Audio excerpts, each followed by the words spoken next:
हटो यहाँ से बुड्ढे। अगर सुबह 4 बजे तक मंदिर का यह मुख्य द्वार नहीं खुला तो मेरी नौकरी और तुम्हारी गर्दन दोनों कटेंगे। 100 साल पुराने दरवाजे का सच जानकर इंजीनियर के होश उड़ गए। देवगढ़ के प्राचीन महाकाल मंदिर के प्रांगण में यह चीख गूंजी और वहां मौजूद हर व्यक्ति सहम गया। यह आवाज थी शहर के सबसे नामी स्ट्रक्चरल इंजीनियर 28 वर्षीय कबीर सिंघानिया की।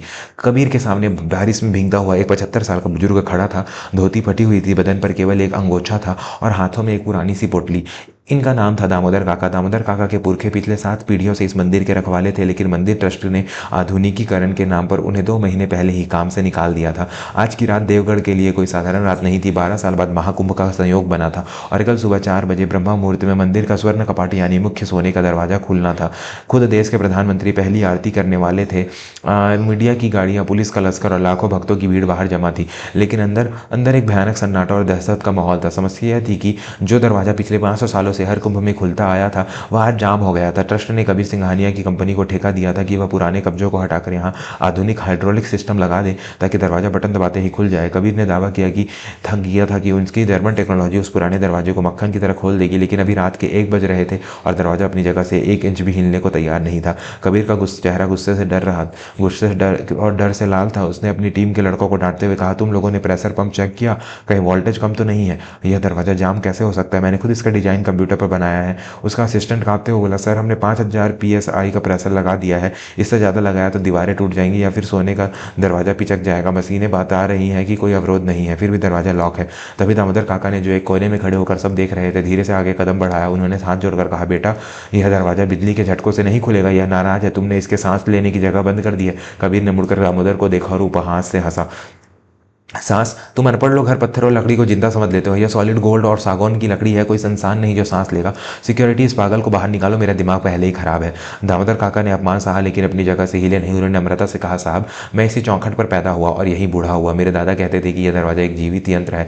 अगर आप इजाजत दे तो मैं चुप, एकदम चुप। कबीर चिल्लाया, हम यहाँ करोड़ों की मशीनें लेकर फेल हो रहे हैं और तुम अपनी फूक से इसे खोलोगे? अगर एक शब्द और बोला तो पुलिस के हवाले कर दूंगा। समय बीतता जा रहा था। रात के 2 बज गए। कबीर ने हताशा से क्रेन मंगवाने का आदेश दे दिया। उसकी योजना थी कि अगर दरवाजा नहीं खुला तो उसे क्रेन से खींचकर जबरदस्ती खोला जाएगा। यह बहुत बड़ा जोखिम था। अगर दरवाजा टूट गया तो पूरे देश में हंगामा मच जाएगा और कबीर का करियर खत्म हो जाएगा, लेकिन उसके पास कोई रास्ता नहीं था। जैसे ही क्रेन की जंजीरें उस पवित्र प्राचीन दरवाजे पर बांधी जाने लगी, मंदिर का मुख्य पुजारी दौड़ता हुआ आया। अनर्थ, घोर अनर्थ। कबीर बेटा, यह तुम क्या कर रहे हो? यह देवता का द्वार है, इसे जंजीरों से खींचोगे? यह अपशकुन है। कबीर ने पसीना पोंछते पूछा, पंडित जी मेरे पास और कोई विकल्प नहीं है। प्रधानमंत्री जी 2 घंटे में यहाँ होंगे। अगर दरवाजा बंद मिला तो हम सब जेल में होंगे। भगवान को माफ करना ही पड़ेगा। तभी एक जोर की आवाज आई, खड़ खड़ खड़। मशीनें चरमराने लगी थी। क्रेन का इंजन जोर लगा रहा था। रस्सियां तन गई थी, लेकिन दरवाजा मानो चट्टान बनकर खड़ा था। उल्टा दीवार में एक हल्की दरार दिखने लगी थी। दोस्तों, कहानी में आगे एक ऐसा मोड़ आने वाला है जो विज्ञान और विश्वास की आपकी सोच को बदल देगा। हम बहुत मेहनत से एक ऐसी पारिवारिक कहानी आपके लिए चुनकर लाते हैं। अगर आपको ये कहानी पसंद आ रही है तो अभी इसी वक्त हमारे चैनल को सब्सक्राइब कर ले और घंटी का बटन दबा दे ताकि हमारी हर कहानी सबसे पहले आप तक पहुंचे। कबीर ने घबराकर क्रेन रुकवा दी। अगर दीवार गिर जाती तो मंदिर का गुंबद भी गिर सकता था। वह हताश होकर जमीन पर बैठ गया। उसने हार मान ली थी। उसकी डिग्री, उसका अहंकार, उसकी विदेशी तकनीक, सब उस प्राचीन भारतीय इंजीनियर के सामने घुटने टेक चुके थे। तभी दामोदर काका फिर से आ गया। इस बार उनकी आंखों में डर नहीं बल्कि एक अजीब सा आत्मविश्वास था। उन्होंने कबीर के कंधे पर हाथ रखा। कबीर ने झटकना चाहा, लेकिन बूढ़े की पकड़ में गजब की मजबूती थी। बेटा, दामोदर काका ने भारी आवाज में कहा, मशीन का जोर देख लिया, अब एक बार इस बूढ़े का तजुर्बा भी देख लो। डर मत, मैं इसे तोड़ूंगा नहीं, बस मनाऊंगा। कबीर इतना टूट चुका था कि उसमें बहस करने की ताकत नहीं थी। उसने बस सिर हिला दिया, जो करना है करो, वैसे भी अब सब खत्म हो चुका है।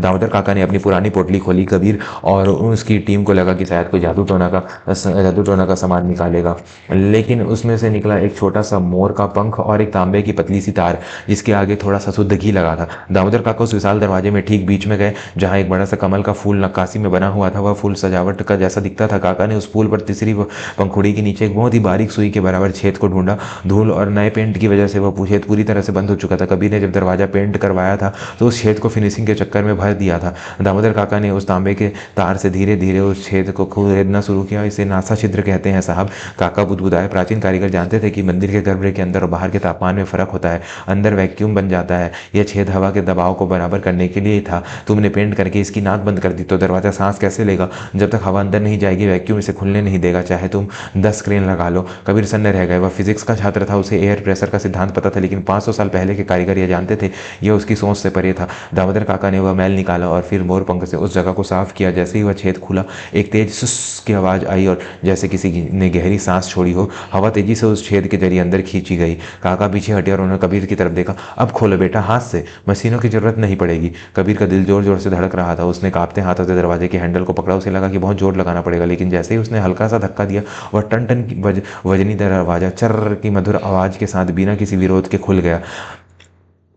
सामने गर्भगृह में जलती हुई अखंड ज्योति का प्रकाश कबीर के चेहरे पर पड़ा। कबीर ने आंखों से आंसू बह निकले। यह आंसू खुशी के भी थे और अपनी मूर्खता पर पछतावे के भी। वहां मौजूद पूरी टीम, पुजारी और ट्रस्टी सर न रह गए। जिस काम को करोड़ों की मशीनें नहीं कर पाए, उसे इस उपेक्षित बूढ़े ने तांबे की तार से कर दिखाया था। सुबह के 3:30 बज चुके थे। प्रधानमंत्री के आने में बस आधा घंटा बाकी था। ट्रस्ट के चेयरमैन दौड़ते हुए आए और उन्होंने कबीर को गले लगा लिया। शाबाश कबीर, तुमने कमाल कर दिया। हम जानते थे तुम्हारी इंजीनियरिंग ही काम आएगी। कबीर ने चेयरमैन के हाथ को धीरे से हटाया। उसने माइक उठाया जो आरती के लिए वहां रखा था। सबको लगा कि वो अपनी सफलता का भाषण देगा। कबीर ने कहा, यह दरवाजा मेरी इंजीनियरिंग से नहीं खुला सर, मेरी इंजीनियरिंग ने तो इसे लगभग तोड़ ही दिया था। यह दरवाजा खुला है भारत की शुद्धिया से, जिसे हमने पिछड़ा कहकर धूल में मिला दिया था। उसने दामोदर काका को भीड़ में से ढूंढा, जो अपना काम करके चुपचाप अपनी पोटली बांधकर वापस जा रहे थे। कबीर दौड़कर उनके पास गया और सबके सामने कैमरों के फ्लैश के बीच उस सूझबूझ वाले इंजीनियर ने एक धोती वाले बूढ़े के पैर पकड़ लिए। मुझे माफ कर दीजिए काका, कबीर रो पड़ा। मैंने आपकी विद्या का नहीं, आपके अनुभव का अपमान किया। यह दरवाजा सिर्फ एक ताला नहीं था, यह मेरे घमंड पर लगा हुआ ताला था, जिसे आज आपने खोल दिया। दामोदर काका ने उसे उठाया और गले से लगा लिया। उनकी बूढ़ी आंखों में भी नमी थी। बेटा,